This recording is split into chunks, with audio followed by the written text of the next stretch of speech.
মই বৰ্তমান উপস্থিত আছোঁ গুৱাহাটীৰ পৰা মাত্ৰ 18 কিলোমিটাৰ নিলগত ৰাণী চাপৰি অঞ্চলত। আৰু ইয়াত দেখিবলৈ পাইছে অসমীয়া যিসকল থলুৱা কৃষক আছে সেই কৃষকসকলে উৎপাদন কৰা যিসমূহ ৰবি শস্য আছে খুব সুন্দৰ ৰূপত তেওঁলোকে ইয়াত উৎপাদন কৰিছে। এই মুহূৰ্তত আমি দেখুৱাম সামগ্ৰিকভাৱে প্ৰায় হাজাৰ হাজাৰ বিঘা ভূমিত ইয়াত যিসকল থলুৱা যি শ্ৰমজীৱী কৃষক আছে, আমি পুনৰ কৈছোঁ অসমীয়া কৃষকসকলে এইদৰে উৎপাদন কৰা ফচলসমূহ উজ্জ্বলি আছে। এই মুহূৰ্তত দেখিবলৈ পাইছে এই ফচলসমূহ গুৱাহাটী মহানগৰীৰ এখন বৃহৎ বজাৰ দখল কৰিবলৈ সক্ষম হৈছে।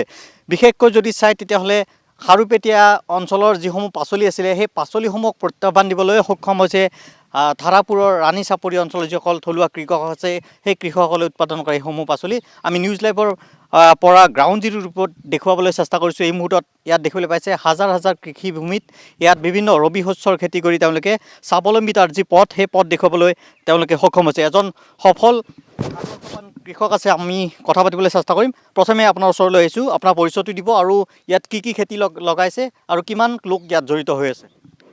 মোৰ নাম শ্ৰী সুভাষ কলিতা। ধাৰাপুৰ চেনেলিত মই বৰ্তমান খেতি কৰি আছোঁ। মই হাই ছেকেণ্ডাৰী পাছ কৰি 88ৰ পৰা ইয়াতে মই খেতি কৰি মই বহুতো মানে স্বাৱলম্বী হৈছোঁ। মই পদুনা খেতিৰ ওপৰত প্ৰথমতে গুৰুত্ব দিছিলোঁ। পদুনা প্ৰথমতে অলপ ব্যৱসায় বেয়া আছিল, তাৰপিছত লাহে লাহে ব্যৱসায় বহু উন্নতি হ'ল।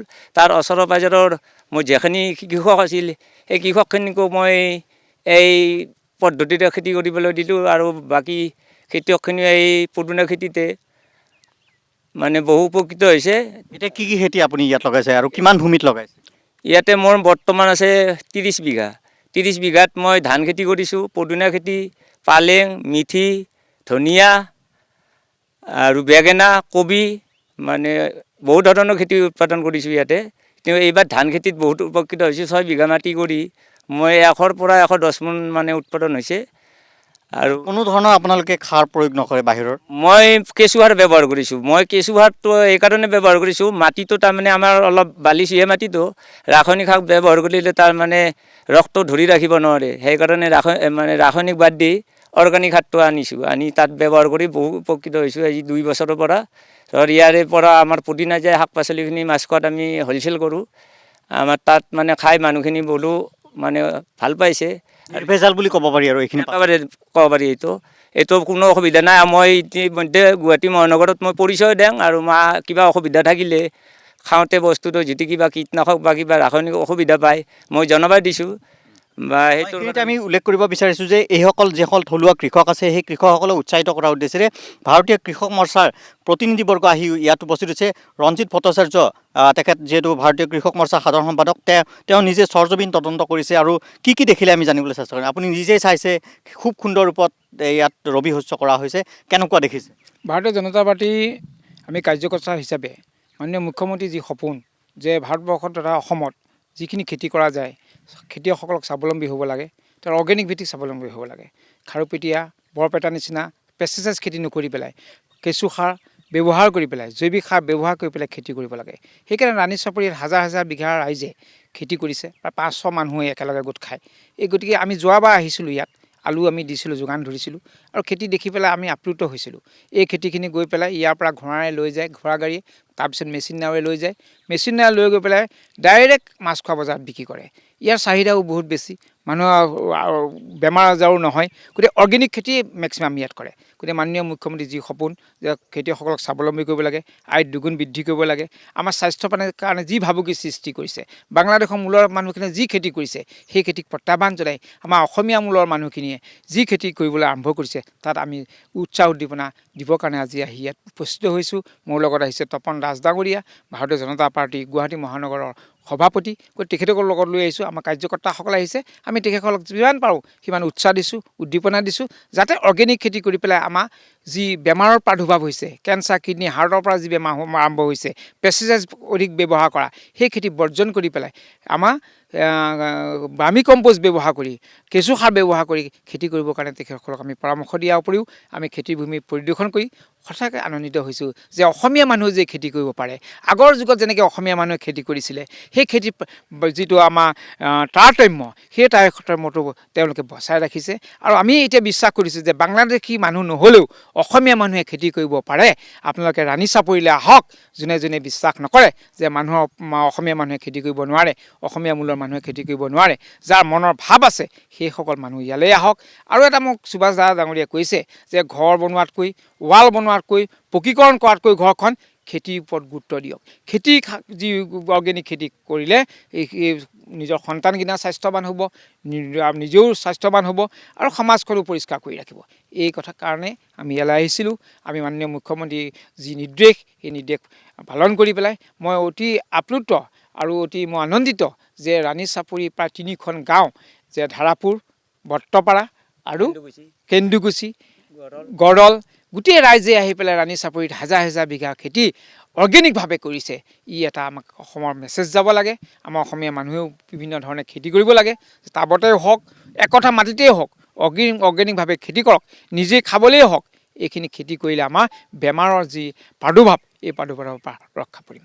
নিশ্চিত ৰূপত আমি দেখুৱাইছোঁ ইয়াত দেখিবলৈ পাইছে হাজাৰ হাজাৰ যি কৃষিভূমি আছে সেই কৃষিভূমিত খুব সুন্দৰ ৰূপত এইসকল যিসকল অসমীয়া কৃষক আছে তেওঁলোকে খুব সুন্দৰ ৰূপত ৰবি শস্য উৎপাদন কৰিছে। দেখিছে আপোনালোকে সৰজমিন তদন্ত চলাইছে। খুব সুন্দৰ ৰূপত আমাৰ অসমীয়া কৃষকসকল আগবাঢ়ি আহিছে। নিশ্চয়কৈ এটা ইতিবাচক দিশ বুলি ক'ব পাৰি। সঁচা, আমি ইতিবাচক দিশ আমি আচলতে আমি জানো যিহেতুকে আমাৰ ঘৰ ধাৰাপুৰতে আৰু এই ৰাণী চাপৰি চৰনেহেলি ৰাণী চাপৰিত আমাৰ ধাৰাপুৰ, গড়ল, ভট্টাপাৰা, কেন্দুকুছি এই অঞ্চলৰ প্ৰায় 500ৰো অধিক পৰিয়াল ইয়াতে কৃষি কৰ্ম কৰিয়ে পৰিয়াল পোহপাল দি আছে। আৰু এতিয়া আমি এইমাত্ৰ আমি যি আমাৰ চাক্ষুষ সুভাষ কলিতা কৃষক তেখেতে যি কথাখিনি ক'লে এইটো সত্য কথা। আৰু এই চহৰত আমি সৰুৰ পৰা আহি দেখিছোঁ এই কৃষিভূমিত আমাৰ খিলঞ্জীয়া মানুহে এই কৃষি কৰি আৰু ইতিমধ্যে যি সুভাষ কলিতাই প্ৰকাশ কৰিলে কেঁচুমাটি সাৰ যি ব্যৱহাৰ কৰে এই ব্যৱহাৰে শৰীৰত কোনো বেমাৰ আজাৰৰ সৃষ্টি নকৰে। আমি যদি এই বজাৰত এতিয়া অধিক প্ৰভাৱ পোৱা খাৰুপেটীয়া বা বৰপেটাৰ যি শস্য তাতকৈ অধিক উন্নত মানৰ মানুহক নিৰোগী কৰি ৰখা শস্য ইয়াত উৎপাদন হয়। গতিকে আজি আমাৰ মাননীয় যশস্বী মুখ্যমন্ত্ৰী ডক্টৰ হিমন্ত বিশ্ব শৰ্মা ডাঙৰীয়াই তেওঁৰো ইচ্ছা যে আমাৰ কৃষিখণ্ড অধিক উন্নতি হওক আৰু কৃষিখণ্ডত উন্নতি হ'লেহে আমাৰ ডেকা নিবনুৱা যুৱক যুৱতীসকল ইয়াত নিয়োগ হওক আৰু তেওঁলোকক নিয়োগ হোৱাৰ কাৰণে তেওঁ স্বাৱলম্বী হোৱাৰ কাৰণে তেওঁ ইতিমধ্যে নানা ধৰণৰ লোন আদি ব্যৱস্থা কৰিছে।